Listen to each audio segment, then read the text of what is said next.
Hi, everyone, and welcome to the AwardsWatch podcast. I'm your host, Erik Anderson, editor-in-chief of AwardsWatch. And did anything happen this week? I don't know. It seems like there's going to be so little to talk about.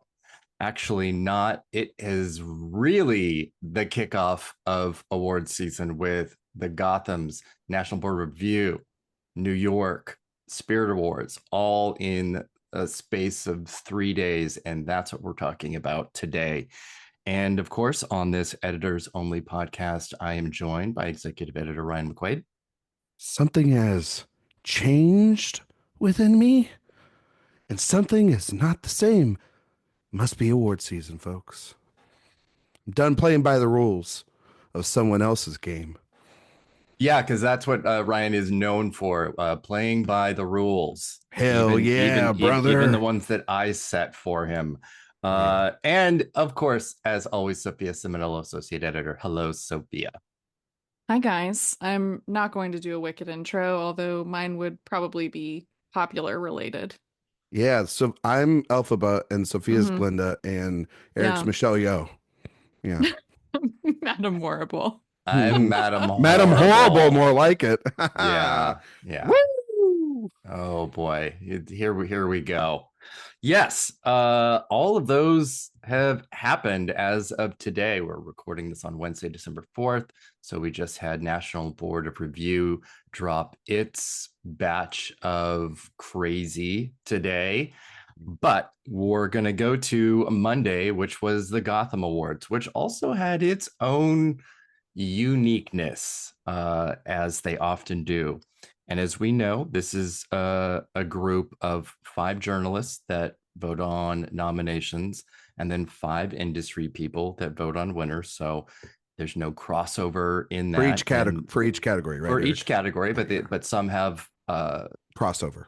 Yeah. yeah, crossover in the sense that acting categories are voted on by the same people. Yes. Yes. Yes. And we had obviously the big surprise winner being A Different Man. I don't really think anyone really saw it. I know, Ryan, you texted Sophia making a sort of like, Yeah. hey, this could happen, which So to which be really fair, means that we can put all of that blame directly on you. to be Hmm. fair, so Eric was driving to a screening, and I have been doing my part this year of fucking with Eric a lot, in our text thread, and I text Sophia. I was like, well, what if I just say like for Best Picture, since he's not going to be able to see it live, what if I just say like A Different Man won? And so like right as they were reading the nominees, I went, A Different Man. Oh my god.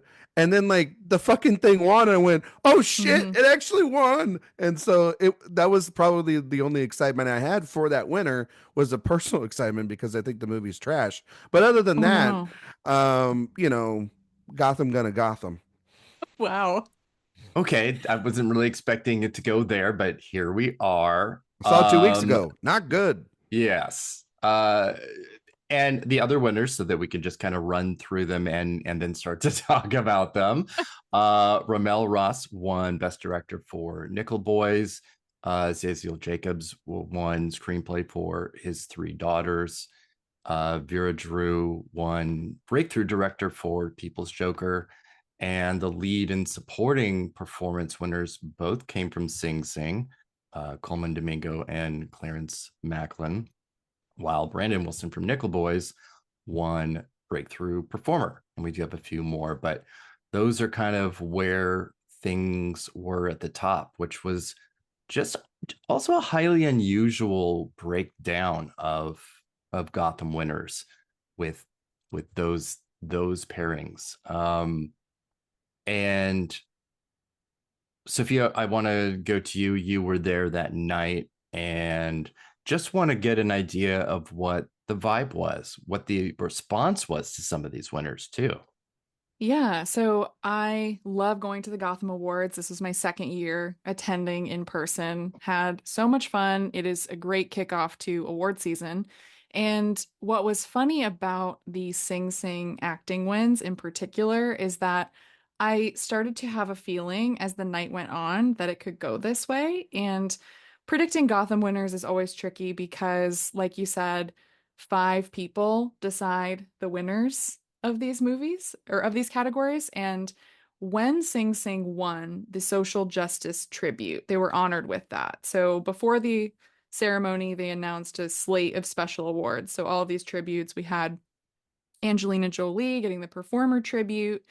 We had the piano lesson getting an ensemble tribute, a number of these. But Sing Sing, when they got the social justice tribute and went up on stage, this was the first standing ovation of the night. We saw the crowd in the room get really excited for them. And again, we had some incredible presenters, very popular people. I thought Angelina Jolie gave a fantastic, beautiful speech about the power of art before that. But the standing ovation was for Sing Sing. And it was this very emotional moment where you had the people who are non-actors, right, in this cast up there as well, speaking about the power of the program that they showcase in the movie, and people were gushing about it in the room. And again, we don't want to read too much into these, but it just did feel notable when that happened. I clocked it right away. And yeah, so then when Clarence Macklin was announced, that to me wasn't incredibly surprising. He feels like a supporting performer Gotham win. But then when Coleman Domingo was also announced, that was a pretty stacked category. And I was surprised really that they went with two men and two men from the same movie. It makes a case, I think, actually, to bring back more awards categories so we can see more performances win, because I would have loved to see Nicole Kidman up on that stage, or Demi Moore, or someone where it might be their only shot to win a lead performance award this season. Yeah, it was I wasn't there obviously, but I was watching and reading, and the response, like you said, was kind of giving me a little bit of Coda vibes. Mm-hmm. Just a little bit, where there is a certain sense by an audience uh of, well, social justice, and finding a way to make their vote count, as seems to be a theme this season, which I think we'll talk about a little bit later, but really probably for the next few months. Mm-hmm. Ryan, what did you think of the winners overall as the first of the season and what they mean? Well, I do think that the best feature winner doesn't matter. Like, congratulations. Like, per the other nominations that we know that we saw this week already, it seems like a really one and done one off situation. And that can happen when you have small juries, or, they want to award certain things. And I told Sophia this week. This kind of happens when you have a small voting body, and you think, well, maybe they'll give a Nora, which was the big nominee. I think it had the most, if I'm not mistaken, nominations Yes. going into the night, and went over. Like, oh, maybe they'll give it screenplay. Those guys over there will give it screenplay, or maybe they'll give it actress. You know what I mean, or something like that, right? And so we can reward something else here because we don't have to do that here. Mm-hmm. And with five people in a room, you can easily do that. And like, it's a movie about acting. There's a bunch of actors. I think it was like Oscar Isaac and Julia Stiles, and a bunch of people that would it fits right in the mold for a bunch of creatives to be like, let's award this thing. And so I got that. The Domingo Macklin thing, I saw it on the telecast, or not telecast, off the live stream.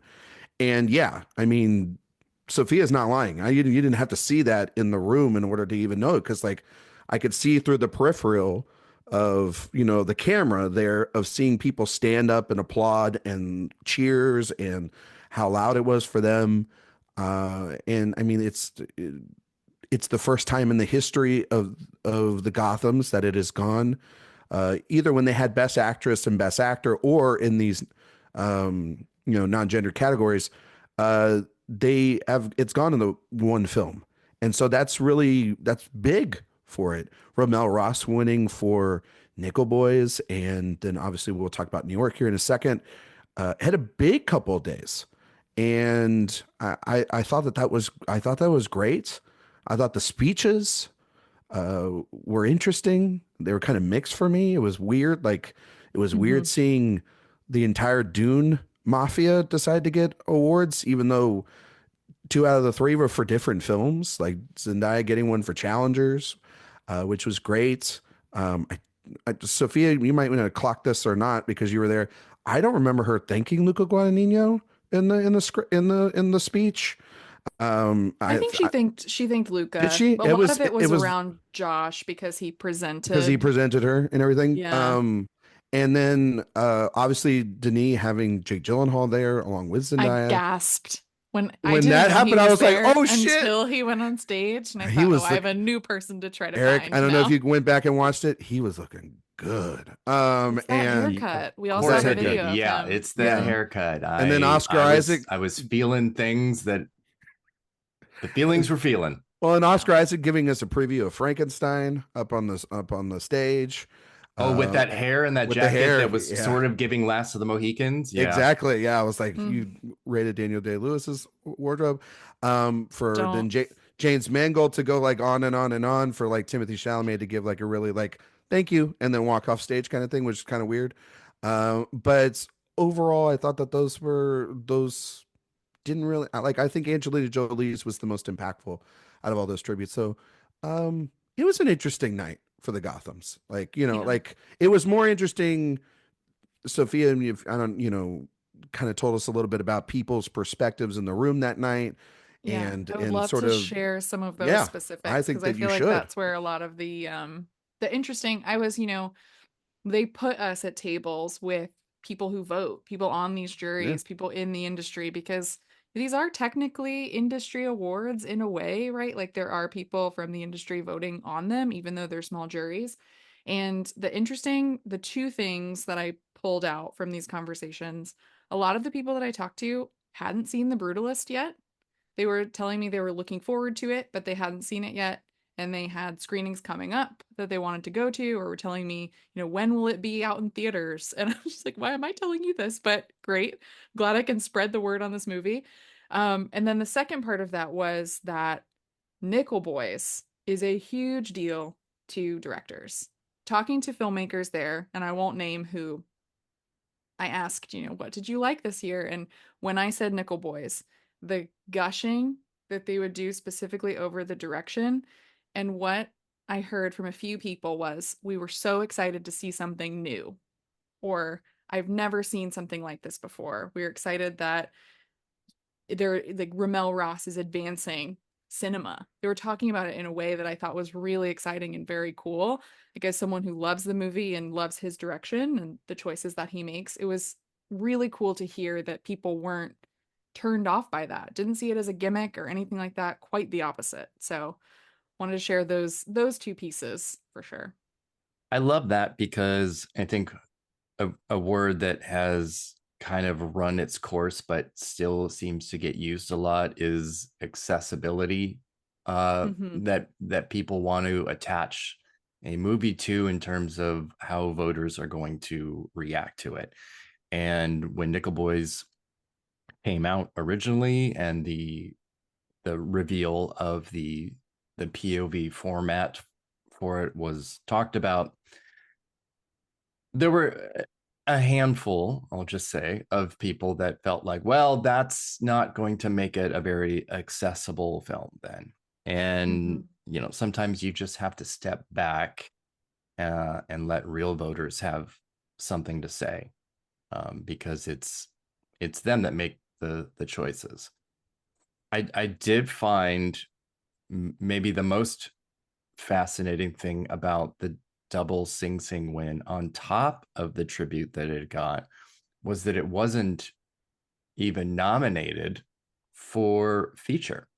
It's not the same people, but there is certainly that disconnect with the Gothams again because of that small group and because it's different categories. So that's something Mhm. that just kind of stands out to me as it should have been able to pretty easily get in really over challengers, to be honest, or just in looking at the lineup, but especially Different Man of the eventual winner. It's a very strange Gothams. So strange. I do still need to see A Different Man. That has been on my list for a very long time. So I can't speak on its quality or anything like that. But there was a genuine shock in the room when it won. You heard gasps, and that was very funny. I don't know how anybody would have, except for the 5 people, Mm-hmm. would have not done that. Correct me if I'm wrong. Did Miss Juneteenth won a couple of years ago, right? For Best Feature, was that what won, or was that Never Rarely or Sometimes Always? No. Which won that year? Never Rarely is one of the very few films that have been successful, because I remember there to not translate. Wasn't it Nomadland? Was it Nomadland? I remember there being something like that shocking. Was where the Nomadland thing. I thought there was something shocking that year that happened, because that was the last time I can remember something like, oh wow, like unexpectedly happening. I think it was that year. I'll look it up. But anyway, well, and like the writer was a winner, and that was before the Gothams really kind of started. Yeah, I remember that into being a precursor that was given attention.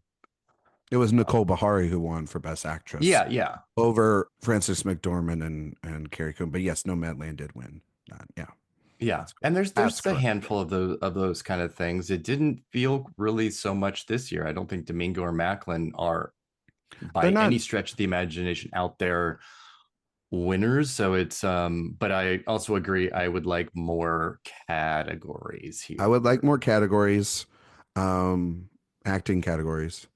But also, I saw this, and I think that this is going to be like a theme of the show today, talking about the race of it. I know we're gonna move on. I just looked at the time. I'm like, oh my god, we have 3 more much bigger things to talk I know, about. but I think that this is a good thing to just mention, is that over the course of I wrote this in the piece for the Gothams, and I think that this is a evergreen statement for the podcast and these winners that we're going to talk about and next week, is just because something happens today, it changes the next day. And these people that want, like, Honora had a bad night at the Gothams. There's no question about that. But there were like these pitchforks coming out for that thing, or for The Brutalist, or, you know, other films that blanked. And I wrote it in the piece. I'm like, Zone of Interest blanked at this place last year, and then it went on to get nominated for a bunch of Oscars and won a bunch. Like, this happens every year. It's just the first step on the marathon that is this whole thing. People are so silly. It's just like an ADHD mentality where there's something new, and let's go there. And speaking of that, we're going to go right into the New York Film Critics Circle winners, which had some very different things to say than the Gothams. Very small amount of crossover, though, between those two groups, because a lot of Gotham voters, nomination voters, are New York based. So what New York had to say was The Brutalist winning Best Film and Best Actor for Adrian Brody. Ramel Ross again winning Best Director. These are all correct so far. Marianne Jean-Baptiste wins Actress for Hard Truths. Kieran Culkin, Supporting Actor for Real Pain. I'll get to the next one in a minute. Honora did win Screenplay here. Single category. No separation of original or adapted. Joe Moffrey won Cinematography for Nickel Boys. As he should. And A Planet, first film winner. Fantastic. Flo was the animated film winner. No Other Land, All We Imagine Is Light. I have a feeling that trio is going to be repeated several times this season, especially No Other Land and All We Imagine Is Light. I could see the Sacred Fig, though, swapping out for some groups. I'm seeing I'm feeling a little less of that, because it is actually an official international feature film submission. Oh, okay. So you think that All Is Light is not? So there is a very vocal number of people who, and this happens every year, literally happen to Anatomy of a Fall, where because they cannot get where they need to go at the Oscars, it can get there via Critics Awards. Like a Portrait of a Lady on Fire situation too. Yeah, and it happens every year. We do see it quite a bit. But the thing I was leaving out was the biggest absolute surprise of the day, and that was Carol Kane winning Best Supporting Actress for Between the Temples. I mean, again, realistically, nobody had this or her on their radar. So it made for a really, really fun, cool pick. Uh, but it did also mean that essentially, the supporting winners were both co-leads. And, that makes it very difficult for somebody who is an actual supporting player in a film. I think overall, the three of us liked the majority of these wins quite a bit. Ryan, do you have some quick thoughts on how New York shook out? I think that supporting actress is entirely looking like, not with just the Oscar frontrunners, but then even Kane here. It is, and this is the case for both supporting categories.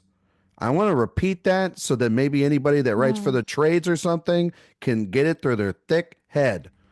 Or maybe any readers out there that don't understand. Kieran Culkin is a lead, and we cannot just get mad or write articles about supporting actress and its category fraud when he is the most egregious category fraud of the entire year and maybe of the decade so far. And the that movie being literally opens and closes on his face. it's through his perspective. Like entirely Jesse Eisenberg's character is, I want to be this motherfucker that we're following half the time. Anyway, that's beside the point. I thought that it was a really wild pick in supporting actress, and I think that that's kind of honestly the point of some of this too, is to highlight some performances to get them in the conversation and started. Obviously, we know that frontrunners like Isabella Rossellini and Ariana Grande and Zoe Saldana are going to be in conversation all season long, but there are two spots open. I'm not saying that this is going to translate, but it helps to get her name out there. A very small film that needs that. Marianne Jean-Baptiste. This was actually the win that I was most curious about, because I kind of felt that Nickel Boys and Brutalist would do well based off of being in New York, seeing those films, that having a very strong response, and those be two very celebrated films. That was not a surprise. But Marianne Jean-Baptiste, that is a performance that there's a spot open in Best Actress, and we're kind of all trying to figure out who's going to get into that five, and it's very competitive. If this is her path to start winning the critics prizes, the top three, she's got one, and to have that is a very important thing. And I think that a lot of people are catching up with that film. They're talking about how strong it is. They're also weighing that performance against the others. And this is that Mike Lee thing. He just kind of like sneaky. He's like Pedro Almodovar for some years, where like they, it connects with people, and that performance is extraordinary. So I was very excited to see that she pulled off that win in a And very Sophia, competitive category. Yeah. yeah, Sophia, what did you think of the overall winners here? I always love the New York Film Critics Circle. I always say this is my time of the award season where the movies that I really like, the performances I really care about are celebrated. And then when the industry starts to weigh in, I get a little disillusioned, and that's okay. It happens to me every single year. I just get amnesia when the time comes, and I think I'm going to be happy again. But who knows this year? The Brutalist is my favorite film of the year so far that I've seen. So always good to see that. I mean, looking at the past winners too, like Tar, Killers of the Flower Moon, Drive My Car. I mean, it's just they always go for movies that I tend to really like. And yeah, I mean, I think with the Kieran Culkin thing, we will talk about that throughout the season. But yeah, I think that performance is just, it's such a lead performance to me that I wish we could see actual supporting performances get in with the critics, because this is the place where they can go for the weird out there picks that are different. With industry, I expect things like this to happen with category fraud, and I think we'll see it in supporting actors too as we keep going. But yeah, with the critics, I just always want a little bit more variety in the acting categories. We did get that in supporting actress. I think that, with Adrian Brody, I talked about this, I think last time we recorded, about how much I want him to win, and I think he needed this in order to do that. I feel like it's still very up in the air though, best actor. Like, I'm not going to count out Coleman Domingo, Ray Fiennes, Timothy Chalamet. I feel like there are a lot of options that we have depending on how everything goes. But I'm also really, really excited for Ramel Ross, and I hope that he just keeps picking up these director prizes and nominations because that is a film that needs the backing of critics to make its way into those industry conversations and seeing those nominees. So, yeah, very, very happy for him, and yeah, my some of my favorite movies of the year so far. Yeah, it's a good kickoff, and definitely a lot of good, very very New York based Hmm. picks Mm-hmm. with these across the board. And also too, I think every every season creates kind of narratives and what maybe this season is going to kind of be about. There is obviously with the change in president that we are going to have, there's going to be a focus on really specific things like immigration and women's rights and LGBTQ rights. I think immigration stories are obviously going to be uh, have a certain feeling about them, and the brutalist is that. I think there is also from last year to now, whether it's anti-Semitism or any elements of Israel and Palestine, that's going to be a part of this. I think there's quite an element of that with these New York winners as well. So I think it doesn't feel as really quite agenda based, but just like this is the focus and this is the thing that is what spoke to us. And I think we'll see some of that. I think it's going to be a lot of that. It's just a matter of which of them really land uh, outside of critics. Let's jump over to the two things that happened today, the Spirit Award nominations and then National Board Review. And we will start with Spirit Awards, which really had some wild things. I mean, we thought it was wild until National Board Review announced, but yeah, it's here we go. The best feature nominees were Anora, I Saw the TV Glow, Nickel Boys, Sing Sing, and The Substance. Anora and TV Glow got the most nominations. First feature, really fun list as well. Dee Dee in the Summers, which won Sundance. Janet Planet again, The Piano Lesson, and Problemista. Really cool, super cool.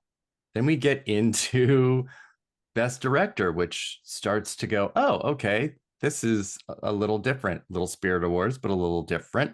We've got Ali Abbasi for The Apprentice, Sean Baker for Anora, Brady Corbett for The Brutalist, Alonso Ruiz Palacios for La Cocina, and Jane Schoenbrunn for I Saw the TV Glow. And I think we can stop that list right now just to explain or detail that was the Brutalist only nomination that it got all day. No acting, not feature, not cinematography, not editing, only directing. And I have to think that speaks to a little bit of what you were talking about with the Gotham attendees, Sophia, that because these are so early, it hasn't been seen enough yet. I mean, I don't know how long, we'll be able to carry that water until it Right. might become that it's just not going to happen. It's like, when is that an excuse and when is it Exactly. reality? I Right. think in Like the how first week long? we can use it. It's the first week of December. We can kind of Hmm. do that. But yeah, I don't want to read through every Hmm. nominee. But Ryan, what did you think of these overall? Do they feel like the Spirit Awards? There's some pretty big snubs and some pretty big surprises. I'm really tired of talking about The Apprentice, and I don't want to talk about it You don't anymore. have to So talk about it. You Well, can yeah, only talk but about the things that you want to talk about. You don't have to talk about The well, Apprentice. shame on the indie spirits for continuing to talk about that and bring that into the conversation. I mean, like they had a different man. They could have done that for Sebastian Stan, and that's the whole thing about that. It's like if you want Sebastian Stan to be around, talk about a different man if you want to, um, and you don't have to talk about The Apprentice. I thought that Honora had a good day. It was a weird day for Nickel Boys. It was a terrible Overall, day for Nickel Boys. yeah, it was overall after a very Yeah. strong footing. It like everything that we kind of said about it, it took two steps back. And I thought that this would be a place where it would shine, like I saw the TV Glow, because that feels like a definite movie here. Yeah, that's for sure. Eric, I don't know if you ever found out exactly the budgetary restrictions. Is it 30 million? Did they bump? It is 30, but they noted in the press release that the films nominated range in budget from $112,000 to Mhm. 28 million. Okay. So that's where, like, if anyone out there is curious why a movie does like, I was wondering that too. Like, where's Challengers? Where's Queer? Like, I would think that those movies are made on a small budget. Those were like $50 million films. Where's The Room Next Door? Is that international? I don't know. With Pedro, I mean, Amelia Perez, that's international. Hard Truths, that's international. So those won't count in a lot of categories as well. So everyone's just kind of curious and like, because Amelia, we haven't talked about that movie, has done horribly so far. Good for it. And I will say the substance getting into picture, I thought that was interesting. I mean, there's this narrative that is out there that that this movie is going to do well into the season, and it needs to start showing up in places besides just to me more.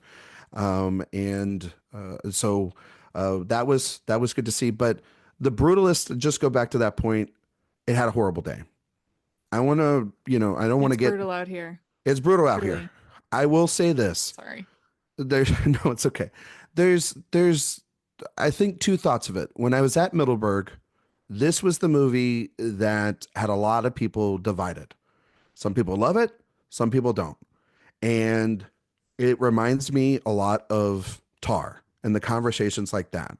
Early on, like Tar did well at the Indie Spirits, but it did not do well at National Board of Review. It didn't win some of these early prizes.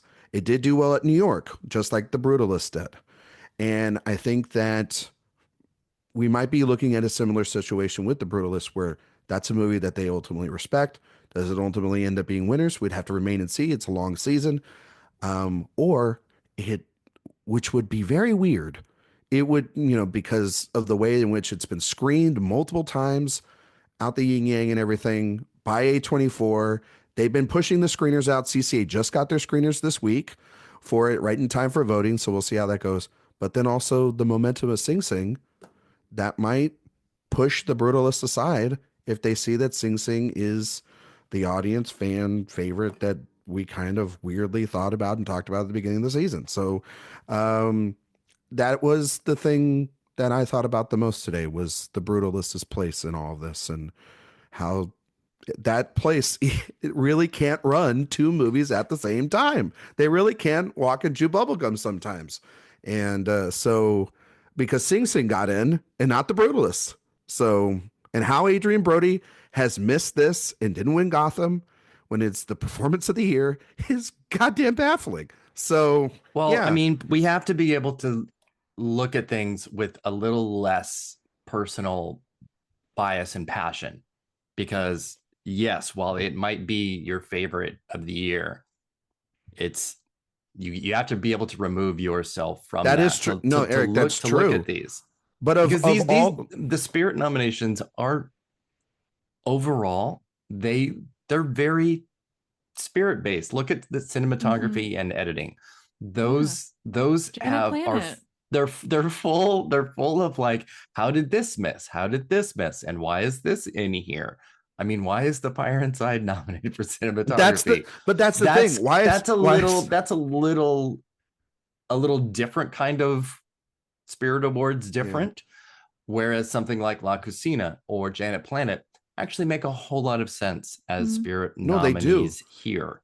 But like The Fire Inside, Cuckoo, The Apprentice, Night Bitch, Thelma, these lead performances got in over what everyone is claiming to be Oh, the I don't think performance of that the year. June Like you're Squibb like, was ever missing here, no, I know, but like I'm just at saying, all. like, but when you start looking at like, holy shit, like Ghostlight, that makes perfect sense in the lead That was category. definitely getting in here as That was well that's for him. easily an indie spirit. But like for Brody to miss, I don't know if it's he needs to start campaigning more.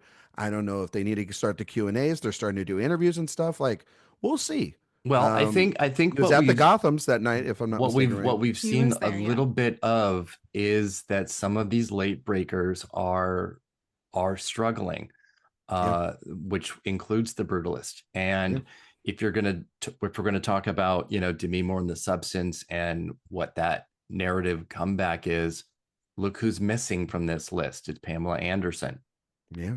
and she is Mhm. going to be in the background compared to Moore as she has been all season. There was really not a way for her to be able to kind of match and to be able to run parallel, but missing here, that's a visibility issue too. Yeah. And that's what a lot of this is. So much of these films are already released. They're early in the year, they're summer films. There's just a handful that sort of escaped that. Night Bitch doing as well as it did, which is That was it only got wild. 2, but that's more than I would have expected it to get here at all. And that hasn't even come out yet. Do you realize that Night Bitch has not even been released yet? And it feels No, like it was released months I'm ago. like, how have I not seen this movie yet? But most people haven't seen it yet, really. Yeah. but also I will say most of these, at least in terms of, I know we'd be selfish and look at our perspective at it, Eric. Most of these screeners have been on platforms for weeks or have access, and the Brutalist is just now starting its rollout on that. So Mm-hmm. it goes back to Sophia's point of like not many people have seen it, and most people aren't going to go to screenings. They're going to see this on their screener platforms.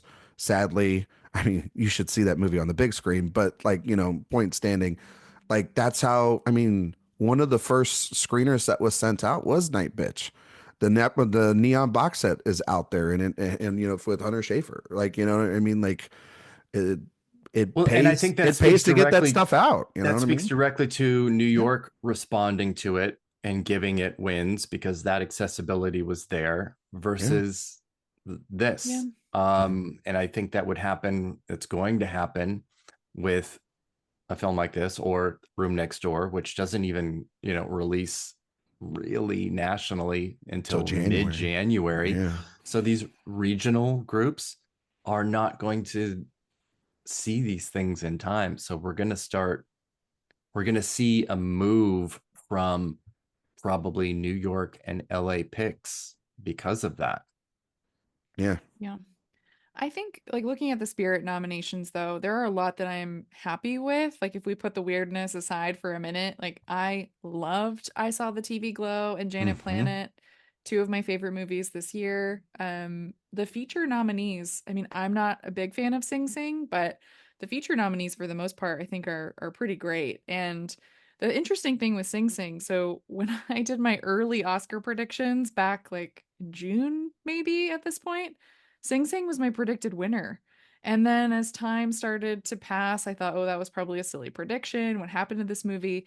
And my idea around it was always just like, people need to see this movie. It just has the vibe of like what this group has gone with recently. And I could totally see that Coda comparison in the room that night at the Gothams, but then carrying forward. And now we are seeing that more people are seeing it and they're starting to recognize it. So as much as I'm not a big fan of the film, really, as much as other people, I'm not that surprised by it. But yeah, I think like the Apprentice nominations are a bit strange. I Well, don't I mean know. that speaks to, uh, like I said, if somebody wants to have something a little bit agenda driven based Mm-hmm. on the politics of the year, then of course that's the choice that you're going to pick because it does feel rebellious. And but then to Ryan's point, why would you not, you know, what you have choices with Sebastian Stan that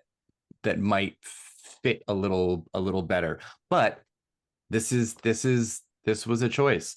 This Mm-hmm. speaks to his Variety Actors on Actors speech. It speaks directly to that. And So it's why I wouldn't be surprised if LA or another critics group gave him a dual win for those absolutely. movies or Oh recognized him yeah, in that way. Or man, or LA loves National a tie. Society of Film Critics all the Yeah, way at the end Mhm. of the majors. Yep. yeah. Yeah. I mean, like, yeah, and that was the interesting thing too, is like a different man got the screenplay nom, and Pearson gets in the supporting category, and you would just have thought that, like, okay, they're gonna go with that one. They seem to like it more, but nope. They And if anyone's gonna get nominated from The Apprentice, it actually should be Jeremy Strong because he's the best performance in the film.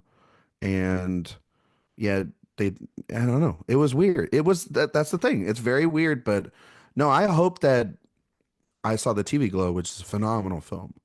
I Mhm. hoped, and I was so happy that I mean, obviously we kind of knew it was going to get what I knew it was going to get like really well, taken care of here. And and Nora had a good day too. Like this is a very good run for Nora. I saw the TV Glow, The um, Substance, the Substance, which a Yeah, I'm I a real don't know believer. if there I'm a is believer if in The there's a more Substance like going all the traditional way. Spirit Awards movie than and TV Glow here. It's yeah, Yeah. just like it it's feels so the much. most Spirit Awards. I will say And the it's the one movie, great. sorry, Eric. It's great. I think it's the type of movie that will probably end its run with Gotham and Spirits. But to your point earlier, what a lot of these early things do is say, hey, pay attention to these. It's worth it. It's Yeah. worth watching this. It was interesting that Ariel Payne got the screenplay and Culkin and not into the film category, which then tells you a lot about where potentially for Oscar that's on the table in terms of maybe it's just screenplay, maybe Culkin's just a lone nominee. Who knows? Like, And well, so I still think it's got three pretty locked in. three, oh, three, Yeah. with Yeah. picture. Oh, okay, Picture, well, screenplay, and Culkin. And well, there's a yeah, world too where Eisenberg pops into that fifth Oh, I yeah, think spot that's he's very too. close in a Um, very barren actor year. yeah, Weird that he's not here in lead performance. He's my favorite performance in the movie. He should Yeah. he should be here if Culkin is here. I mean, just Culkin as should be in the lead performance category, yes. obviously, but Honestly, if they just put Culkin in lead, it opens up a spot in supporting, and I still don't like. I mean, I think that would be proper, and I don't dislike the performance. I'm not jumping for joy over it either. But like, I would be okay with him in the lead performance category, and then the five would be set, and then we'd be good at But that I point. mean, at least They're not doing that. we did get some incredibly cool, fun supporting nominations here with Yeah. Joan Chen Yes, kind of finally showing up. She should have been at Gotham too. she might have a Yura run at. Borisov and Karen Kilgulian from Honora getting in. I mean, I think you almost could have put all four guys in there, and I would yeah, have where been are they? I feel like they should all where's be here. Mark? Where Where's where is Where is where's Mark? Bosch? I mean, kind come of on. kind of talks and speaks to about that ensemble. It's not just Mikey Madison that people are responding to, and so Yeah. yeah, that's very much on the table for that film, and it had a very good day. Yeah, I That's mean, very good Honora for and it. TV Glow are the only two films that really hit kind of everywhere. And Eric, just to state this for people out there about indie spirits, this is the industry kind of votes for the nominees, but the winners are Yes. voted by anyone that has $100. Mm-hmm. So Yeah. so I kind of expect, not to do any predicting, but I think Honora will have a very good day at the indie spirits. Yes, From there, yeah, when you look at the broader yeah, spectrum of who can vote on the winners, yes, yes, absolutely, yeah. very much so. So that was early this morning at 7 a.m. Pacific time, and then we waited a few hours for National Board of Review, and they did not disappoint in their choices. I guess that's disappoint is probably the best word that I can use because they happened. And funnily enough, somebody was texting me in the morning and asked, what's your NBR predictions? What do you think is going to happen? I'm like, they can kind of go everywhere. They can be really, really populist, like having Top Gun. They could totally just vote Wicked. And well, that's exactly what happened. They went popular. They went populist They and went popular because popular. not only did Wicked win Best Film, Oh God. it won Best Director for John M. Chu, which honestly, for this, is a very off-brand choice as a winner. But then they also gave Ariana Grande and Cynthia Erivo a special NBR Spotlight Award on the creative collaboration of the two, which is really an award for the press tour, which has been one of the most off the rails, crazy press tours I've ever seen. One that never seemed that it was going to end, and now isn't going to end because it's going to go all the way through award season. And then we'll have a little gap, and then it will be back next year with part two. So, yeah, a strange choice. But I think there was one much stranger choice. And again, in supporting actress, we'll get to that in just a minute because it's so unhinged and makes no sense. Someone will have to explain to me in a 2,000-word essay why it happened. But we'll get to that in a minute because they also do a top 10 films. It's really top 11 because their top film winner is never in the top 10. It confuses people, understandably so.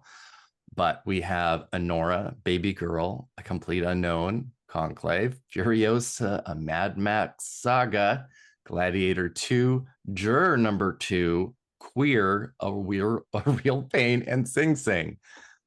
Crazy list because it solidifies the very long-standing relationship that NBR has with Warner Brothers and with Clint Eastwood, because here we are. But the Furiosa mention is so clearly a part of their lore because they were the first group to put Mad Max Fury Road in. It's on their own page as something that they brag about as a part of their history.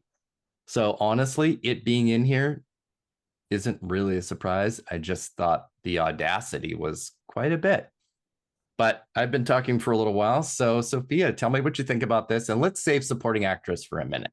Okay, yeah, because that's the one that's going to be the funniest to talk about for sure.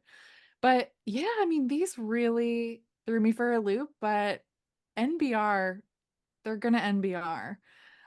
Every single year I look up without fail who is in the National Board of Review because I always forget and it never gets really any clearer to me. New York based film enthusiast. I'm a New York based film enthusiast. Can I vote next time? Maybe.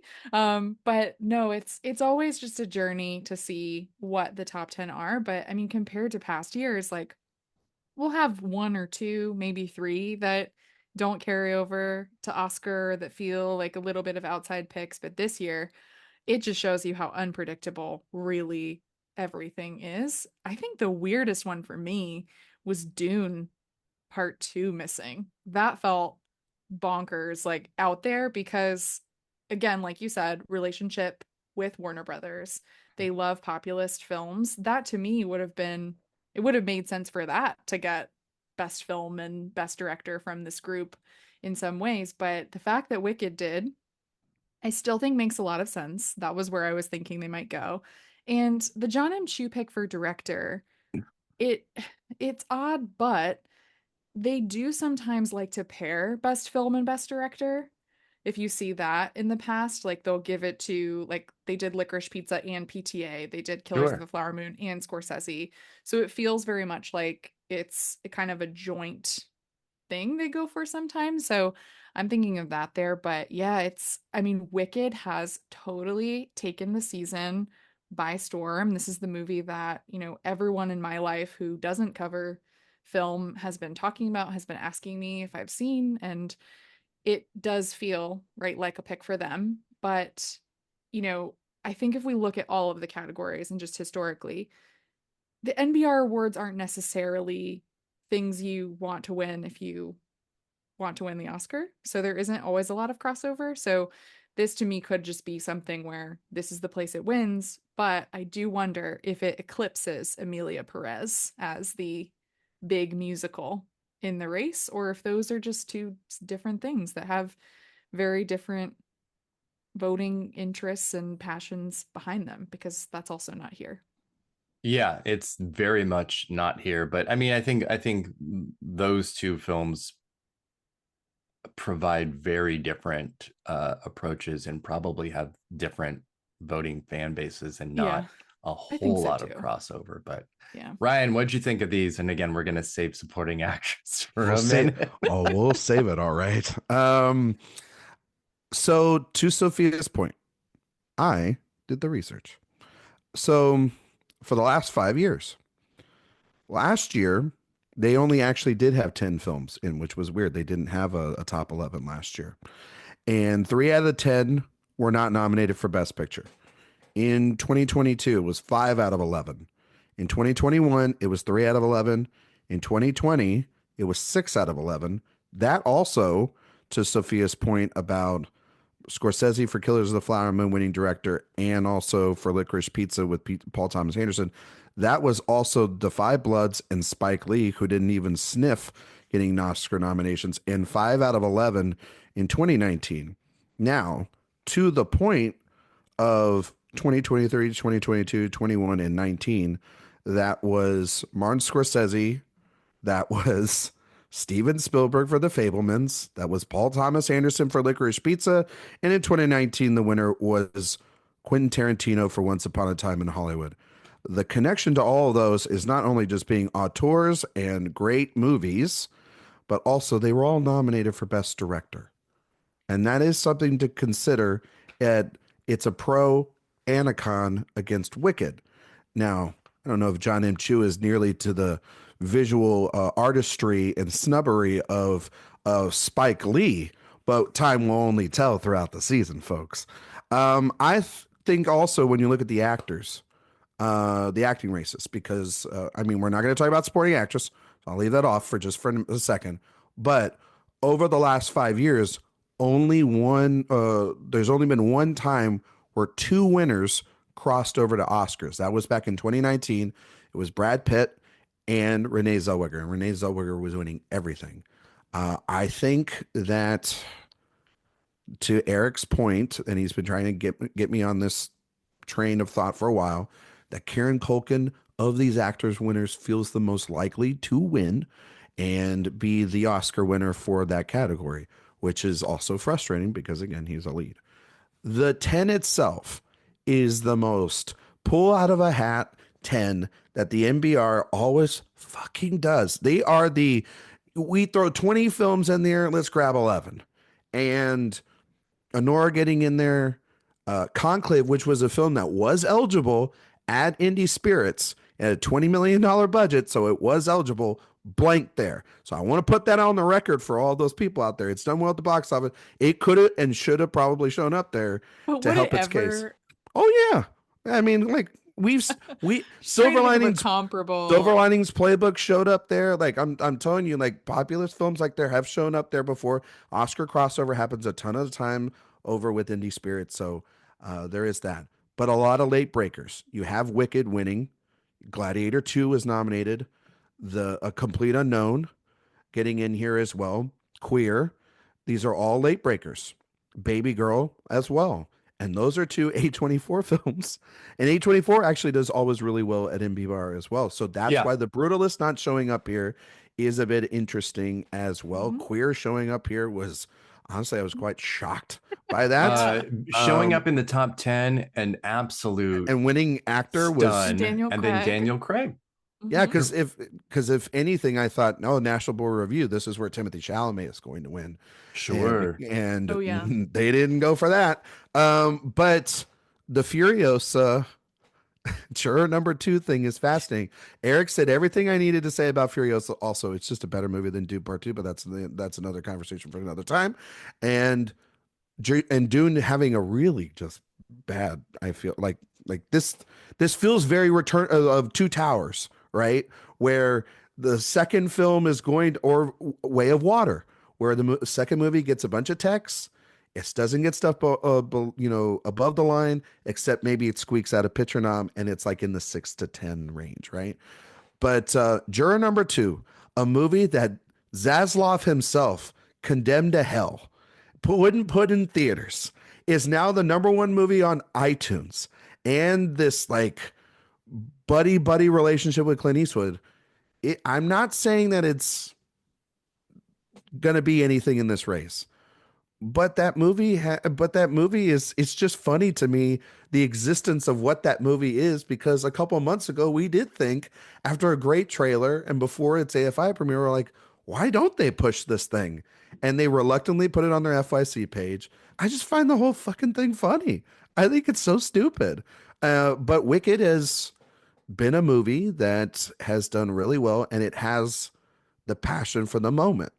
But does it sustain that for an entire run? I just don't see that happening. I think the part one and the to be continued at the end, I think that is going to be will be on voters' minds. And, um, and Netflix is really having a bad time right now, folks. I don't know what else to tell you. They are, but I think what the Wicked Win does is the Wicked Wind bolster a lot. The Wicked Wind of the Wicked Wind of the West. Bolster a lot of these people's. Oh, Wicked's definitely winning Best Picture. All of those pieces that came out last week, they probably feel very, very emboldened now and very self-righteous about it. Sure, that's fine. Good for you. Those are the same idiots it's NBR. Those are the same idiots that say that, like, the movies that I mentioned, like Defy Bloods and Licorice Pizza and The Irishman and Killers of the Flower Moon and Top Gun Maverick. Those are the same people, right, Eric, that said Top Gun Maverick's winning Best Picture and it won NBR. Here goes the train. Yes, and obviously the closest recent example is Top Gun Maverick, being just like a massive populist blockbuster. That's the closest we have, and it was kind of that NBR win that set people off, put the brainworm into a Top Gun can win Best Picture thing, and that was something that just kind of was not really in the cards. Wicked's a little different. Wicked has a much broader reach for, I think it's more for nominations, and the difference too between Top Gun's win 2 years ago is John M. Chu's directing win. That's a big difference here. But it also could mean nothing. Right. I think that's though, the thing.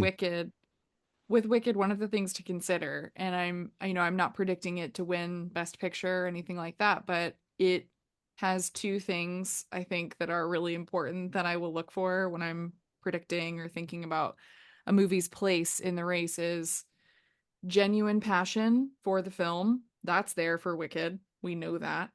And support from the actors branch.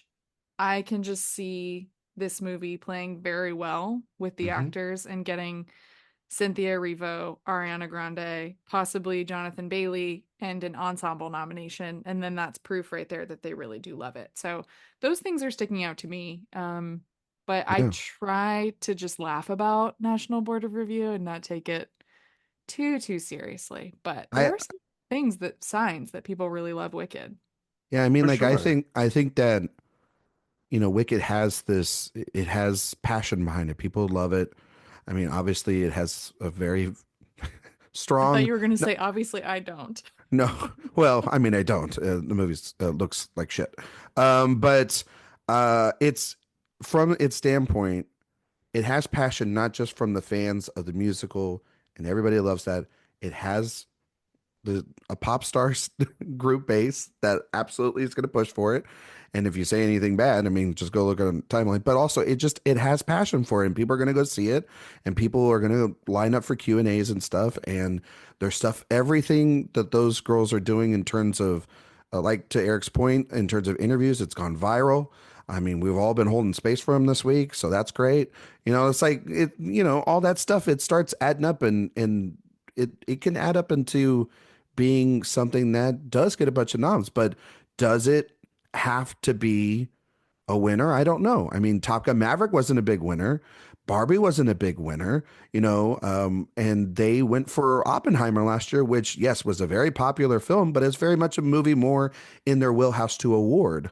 And But what do we have this year that they can go? That's the thing. It's like I can ding everything else well, where I yeah, would but you can say they'll also get you the can tech wins. no, but you can also ding Wicked as well, and that's because it is a part one, and because some people aren't going to consider John and Chu an auteur like the ones that have won this award before. So it will be interesting to see how it plays out. I think that you can't underestimate it, but I don't. But and the difference between Maverick and Barbie and Oppenheimer is those movies came out in the summer, and this one came out right now, and is doing very well for itself. Well, and So. also on top of it being a popular film and a populist film, because it's Mhm. not really, those are two different things. There are plenty of people who are trying to subvert the negative connotations to a popular film being able to win Best Picture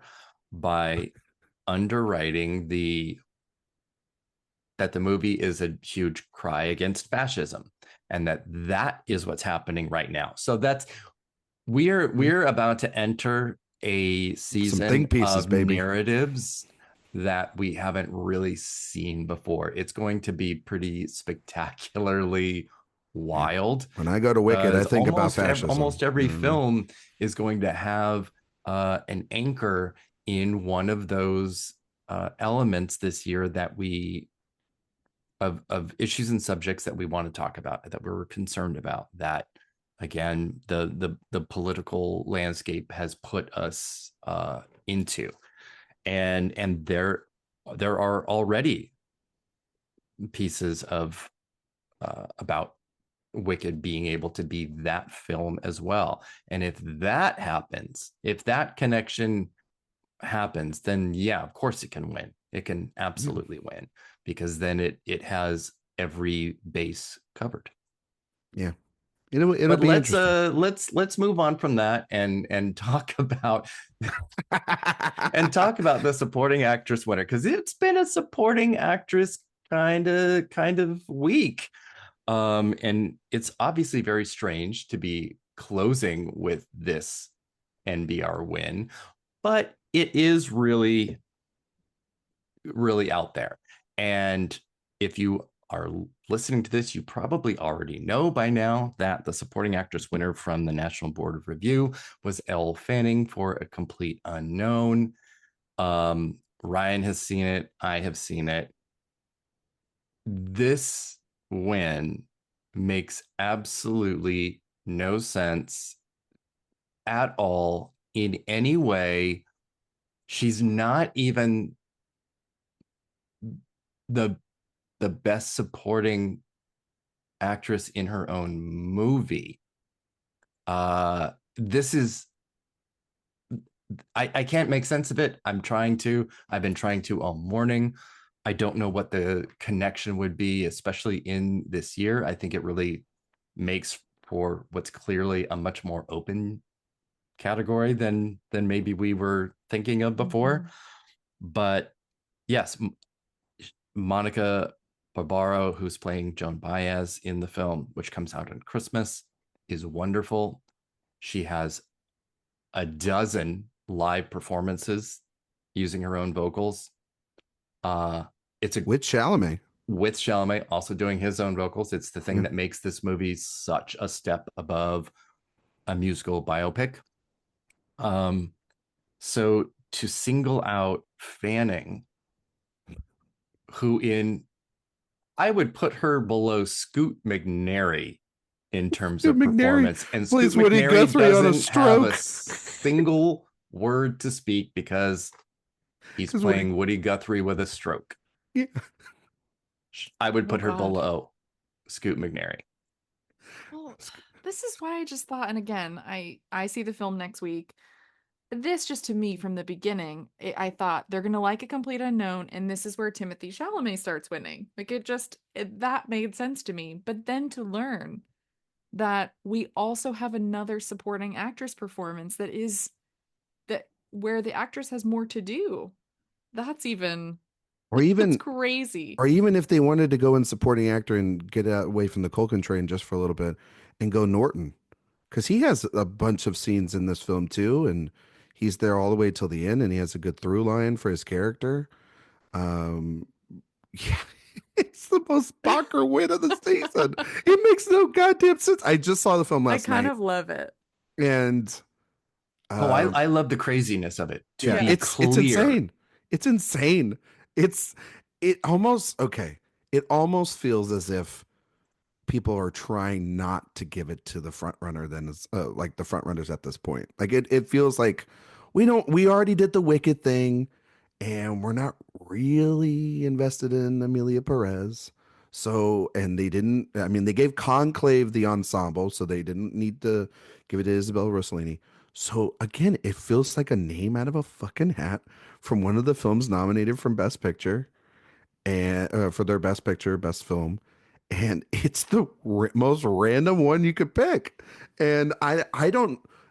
There's nothing about her performance that there's really nothing to it. It's yeah, she cries. yeah, she cries and you feel bad for her, but That's I it. mean that's it. But that's just the nature of that sort of character that's been written in every biopic since the history of time. So it's weird. And It's so very strange. I mean, my if anything, you know, that was, I mean, her character is pretty underwritten. She enters Dylan's life. They sleep together once, and then it's a hard cut to they are now boyfriend girlfriend, and we're not exactly sure what the timeline is, but they live together and they've been together for a little while. Then she leaves for 12 weeks so that he yeah. can fuck Joan He Baez. Well, he And had like on and off relationship with her for years, and so yeah, it just yes, it just is not very, it's handled with the least amount of care. care. Yeah, because Well, weren't there issues around the character, like name and kind of Yeah, rights to it and she is an everything? amalgam. yeah, Okay. yeah. Okay. Well, that So makes it even more interesting yeah, that it's Yeah, she's also yeah, underwritten. exactly. Um, Exactly. That's what I'm it's the saying. one. It is the one character in the film where it's just like this, like, and we don't really spend that much time with her, so No, we don't. which is great because she's not great in the film. So like that's the one. Well, no, because like it's all we I got a think lot to do in that movie, I man. You think know. she's okay, but yeah, it's about crying and it's about Now Voyager. That's it. Oh yeah, Oh. yeah. Now Oh Voyager's in it. yeah. It's Does great. Timmy do the double sig He does test? do the double sig. Yura Yes. Borisov does it this year too. Hell Yes. It's yeah, a year baby. for it. Yeah. Yeah. Yes. Can I? Should I say, Eric? Should I Well, make my Mia Copa with a, a complete unknown? Should we do that now? you can, but we're just Okay. about to wrap, so Oh, go okay. ahead and do it. All right. So, a couple of months ago on the podcast, I really got very angry with the first trailer for a complete unknown on here, and it was one of my more wonderful rants on this podcast. And I have to report back that I was completely wrong, and and I really loved the movie, and I thought it was great, and I thought Timothy Chalamet was actually very good, and I was not expected at all to actually kind of get emotional at certain scenes, and maybe I was watching it with my dad who introduced me to Bob Dylan. Maybe it's one of those things, or maybe I was just looking for a good movie. But yeah, Mangold delivered a very way better film than Walk the Line. Actually has like some literal scenes that are an answer to that in some points. Very entertaining film. Kind of flew by, really, the runtime of it, even with the Elle Fanning character, like really flew by. But Eric's right. The musical sequences alone, that's what makes it. I mean, like it.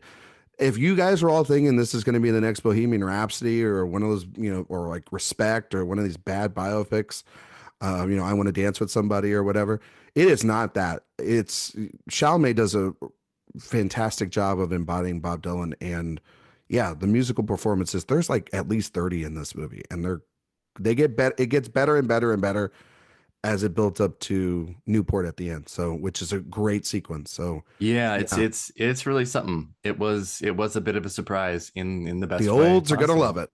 it, I think. Well, and I mean I saw it with a pretty mixed crowd of that also included definitely lots of I was around when Bob Dylan Back in my started day, I kind went to of Newport. people and You they know, were into it.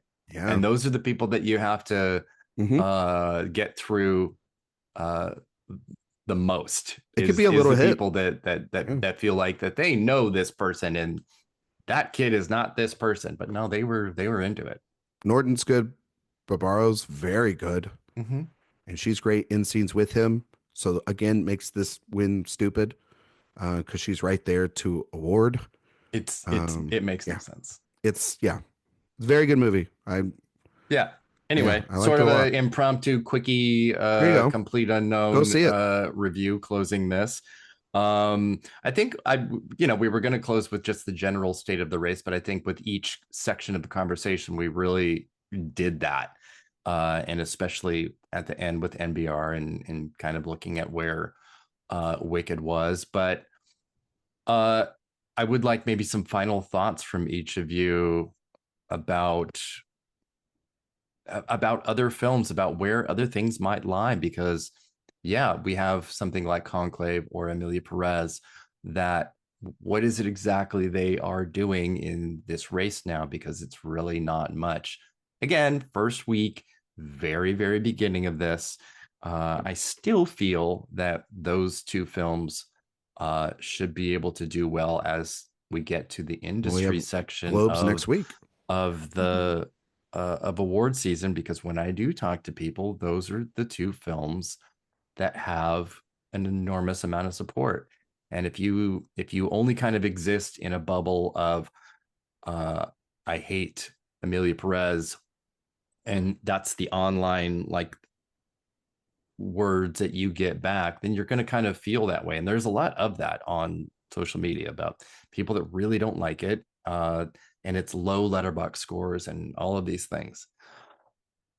But it doesn't always speak to the reality. And Conclave also a modest box office success and is something that people really, really like.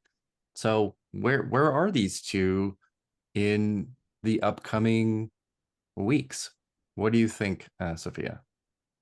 I really haven't changed my mind on Amelia Perez with where it is in the race. Like, even with its relatively poor performance across some of these ceremonies, I never thought the New York Film Critics Circle would go for Amelia Perez, especially I think, after everything that came out about that movie around just reception to it and everything like that. But I think that what we're going to see with that movie is industry support, not in terms of, it winning Best Picture or anything, but again, like I've said before, on this show and mine, the performance at the European Film Awards is what I Yeah. need to see to kind of prove its industry performance. And then just, I don't really think people care about what people are saying on Twitter. I really don't. I think a lot of them are in their own bubble. They don't know what's going on online, on Letterboxd or Twitter. And if they like something, they like it. And that's how it goes.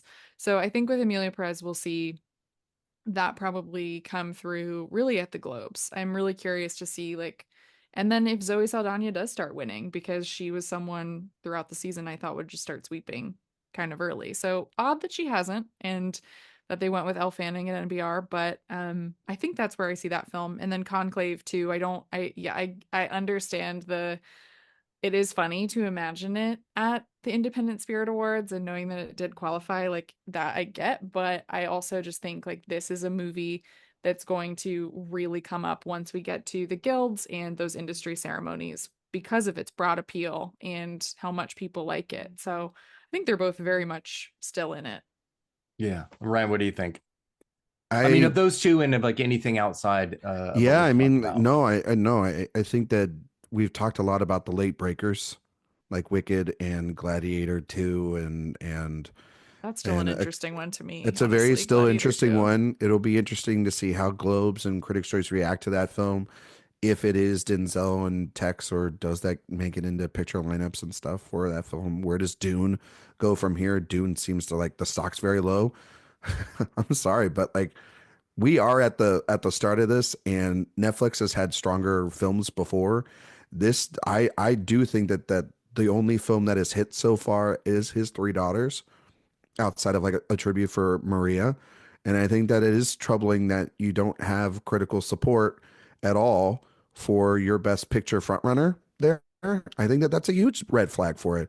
And, you know, yes, it did well at the European Film Awards. It has done nothing so far. So it really has no margin of error to have. And I think I think it's going to have a lower count at Critics' Choice. And if Wicked is the musical that everybody's got the passion for, I think that that hurts Amelia Perez. And I think that Honora is still in a very good spot.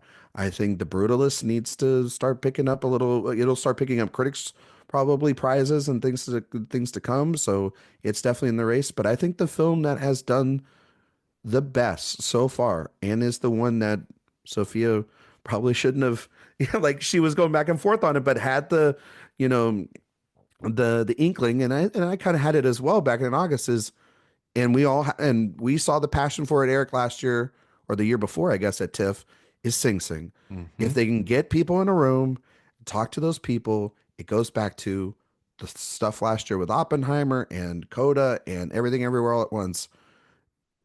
Those people are going to want to meet them in a room and talk to them, and they're going to cry, and it's very timely and everything. So I think that I think like Wicked, Honora, Sing Sing, and Conclave is interesting because it's like, I think Conclave's just going to be the movie that's just gets its noms, and like most Focus Features films over the last couple of years, it gets its noms, and then we're just like, oh, okay, well, it was a solid film. It got nominated. Like, it's very holdovery without a win, where it's just like, okay, cool. Well, It's it's a it little will be punk really movie. interesting to see if the Academy responds to the popularity of a blockbuster like Wicked. Mhm. They just did Oppenheimer, massive, Yeah, massive I know. film, That's the thing too but about, yeah, very different same than studio too, which is very much that being back to back wins for would Universal would be Mm-hmm. be wild. wild. That rarely But happens, yeah, by the way, too. I'm obviously nose to the grindstone, really paying attention to if Wicked grabs hold of those four quadrants and not just the box office. It can absolutely do that, and it'll sort of feel weird if Conclave or Sing Sing, these relatively small films with smaller box office, are able to leapfrog over that. It certainly won't make sense to the average moviegoer, and it will just lead to more. The Academy needs to pick more popular films if they want, more of an audience for the show. That's what's going to happen too. We're going to see that happen, but it didn't help last year. So maybe that isn't really the answer. No, but it also will be interesting when the Complete Unknown, its foot in the race. I think a Mm-hmm. lot of that film depends. I think it is going to do decently at the box office. And then it's like, okay, which dad movie survives? Is it Conclave? Is it Gladiator 2? Is it A Complete Unknown? What's the dad movie? Because I don't think that all three dad movies are getting in there. Those are like, those are the films that I kind of lump in the category here. There's the musicals, there's the weepy emotional ones like Real Pain and and Sing Sing, and then you have the artistic, critic films, the Palme d'Or winner, the big ones out of New York, the Brutalist, Nickel Boys, and then there's the European films like does Seed of the Sacred Fig, does I'm Still Here, do any of those films, like, where are those films in this race yet? Because we haven't seen them pop up just yet, but the films are very much still in it. So Mm-hmm. it's very fluid right Yeah. now. Yeah. Mm-hmm. One thing I'll just say really quickly about Wicked, because Ryan, I know you mentioned it being a part one, and a lot of people are using that to ding it, but Dune also was a part one and won 6 Oscars. And I feel like that's something that Yeah. it could still happen for this one, even though part two is imminent. Part two, was also, it was more of a question mark with with Dune, with all Yeah. of that. But But I also don't know. part two of Wicked is the worst part, and this is the best part. So that also might play in its That's factor true. of like, do we want to wait for the movie that's probably worse? Like, Yeah. you know what I mean? Like It's you just, don't know. yeah, it's You just don't know. interesting how people were so excited about Dune Part One, and that movie ended in, I thought, not a very successful way, but everyone knows where I stand on Dune, and with Wicked, it's just But being those approached six, very differently. yeah, but those six Oscars, it didn't land Best Director and it didn't win Best Picture, which Yeah. is easily the I think place that's that its Wicked best could be. day, really, for Yeah. Wicked, for Yeah. me, where I'm predicting it now. And one last thing on the Brutalist, and then I will stop talking about this movie for a little bit, is that when I left the screening at New York Film Festival, I think I might have told you guys this, but I know people have been comparing it to Tar and The Power of the Dog and movies like that, but the thing needling my mind the whole time was, what if it's The Master? What if it does really well with critics and then we get to the Oscars and we have three nominations, and it's No, just, that's what it is. that's fair. And then also too, like, do people watch the whole thing? Because there were Mhm. some people I heard online, and I don't know which screening this was at. When the intermission happened, they left. So you know what I mean? They missed Felicity Jones. She's there. Did they though? But then also too, Eric pointed out on Twitter this week that with the CCA screeners and probably screeners at large, there's not a 15-minute intermission. There's a 1 minute intermission. So that'll be interesting. But it's still cool. It's actually It's still great very that cool. it's there because it does give you that Potty break and then you run. cushion. It's kind of it's pretty That's cool. cool. Yeah, you can pause it. You know. All right. Well, that's it for this week of an incredible amount of award stuff to talk about. And we will be back pretty soon to talk Golden Globes and so much more because December is packed. Sophia, please tell everybody where they can find you. You can find me on Twitter and Blue Sky at Sophia_Sim, letterboxed at Faye Dunaway. You can find my podcast, Oscar Wilde, wherever you listen to podcasts. We are doing an Eyes Wide Shut 25th anniversary episode this week. So if you want to hear us quote that, definitely go listen to that this Friday. And then you can find my reviews, interviews, more coverage, including my new Nosferatu review at AwardsWatch. And Ryan, where can people find you? You can find me stuck inside a mobile with the Memphis Blues again, or you can find me on Twitter, Instagram, Blue Sky, Letterbox at Ryan McQuade 77. I'll just be, blowing in the wind over there. Or you can listen to the Director Watch podcast. We are wrapping up the Kieslowski movie series this week. And then we have a new movie series coming. You'll have to listen to the end of that episode to find out what that is. But it's going to be a very exciting series, and I cannot wait for everybody to listen to that one over the holiday season. Gee, wonder what that could be, but I don't know. It's a pretty vague clue, but I think it's a good one. It's Gaspar Noé. Yes, you can obviously God. find me at awardswatch.com. I'm a awards_watch on Twitter and just awardswatch everywhere else, Instagram, Letterboxd, Blue Sky or Blue Ski. I really don't even know what it's called, but Blue that's Ski. where. Sure. The fuck is that? Oh my God. Blue Ski. I'm calling it Blue calling Ski. it that. I'm gonna try and see if I can get that to catch on. God, I hope not. But yes, so much more to talk about. Would love to hear anyone's thoughts on this race so far, these awards, and of course the podcast. Please always, if you feel like dropping a comment or a rating, do it. Love it. Hopefully not a 1-star. I don't want a 1-star. Just be gentle. 4 is good, 5 is good, but whatever you feel comfortable we with. have feelings. No pressure whatsoever.